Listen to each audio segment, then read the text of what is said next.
Meskipun harga CPO terus turun begitu ya, India ini dilaporkan meningkatkan permintaan CPO nih khususnya dari Indonesia dan juga Malaysia. Nah, apakah hal ini begitu Pak mampu menguntungkan khususnya bagi pengusaha sawit di tanah air? Ya, sangat sekali, sangat sangat sangat menguntungkan karena India ini adalah pasar kita yang kedua setelah Cina. Ya, setiap tahun dalam kondisi normal mereka itu mengimpor sekitar 5,5 juta ton CPO dari Indonesia setiap tahun gitu kan.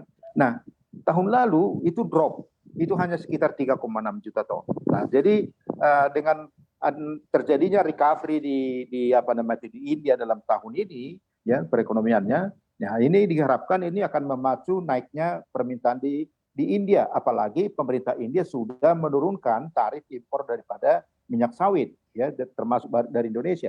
Ini peluang besar bagi kita, gitu kan, kepada India. India pasti akan meningkatkan lebih daripada apa namanya itu lebih daripada yang ada selama ini yang sekitar 600.000 ton per bulan, pasti lebih daripada itu. Jadi ini peluang dan ini sangat menguntungkan, dimanfaatkan dengan baik, tapi jangan cukup hanya itu. Ya, kalau ini kita lakukan saja tadi yang saya katakan tadi itu akan terjadi tren harga CPO dunia yang menurun. Jadi harus ada kebijakan lain yaitu meningkatkan konsumsi domestiknya. Baik, Pak sebetulnya berapa besar sih Pak permintaan CPO oleh India ini? Apakah memang Indonesia bisa memenuhi kebutuhan tersebut? Selama ini sebelum COVID, India mengimpor sekitar rata-rata 5,3 juta ton per tahun dari Indonesia. Harus hanya dari Indonesia, belum lagi dari Malaysia. Jadi tahun lalu, tahun 2021, akibat COVID yang terjadi di sana dan juga gangguan supply chain di sana itu hanya mereka mengimpor 3,6 juta ton. Nah, berarti apa? Mereka itu sebetulnya saat ini kekurangan 1,4 juta ton dari kondisi normalnya. Ya, ini akan direalisasikan segera dari kelihatan kebijakannya India yang sudah menurunkan pajak impornya terhadap minyak sawit Indonesia. Ini apakah Indonesia bisa memenuhi ini? Sangat bisa. Saya katakan tadi itu stok kita sekarang melimpah.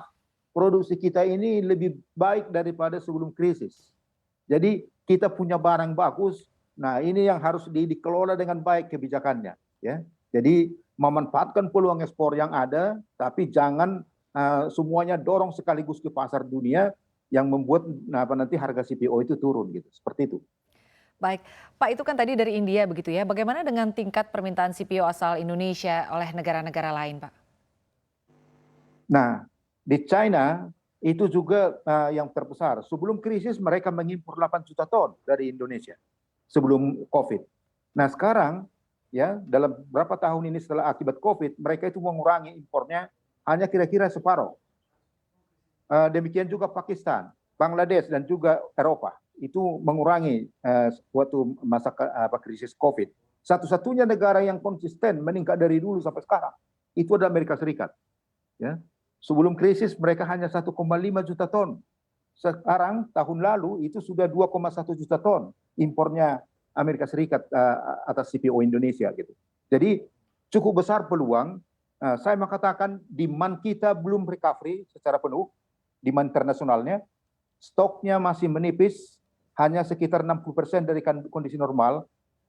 Ini membuat nanti harga CPO ke depan ini sebetulnya masih meningkat gitu ya, masih baik gitu, masih cukup baik gitu kan. Mungkin tidak lagi seperti dalam 6 bulan ini yang naik sampai 1.800 US dollar, tapi masih lebih baik daripada sebelum krisis. Begitu. Baik, itu artinya berarti tingkat produksi CPO di Indonesia saat ini memang bisa memenuhi kebutuhan ekspor gitu ya Pak? Sangat bisa, sangat bisa. Tahun kita Januari Maret aja, Januari Mei aja, kita kenaikan produksi kita dibandingkan tahun lalu 8%. Ya, jadi kita hitung nanti akhir tahun, ini produksi Indonesia sudah mencapai tingkat produksi sebelum krisis COVID, yaitu tahun 2019. Ya, kita akan dapat tahun ini sekitar 52,3 atau 52,5 juta ton CPO dari produksi dalam negeri.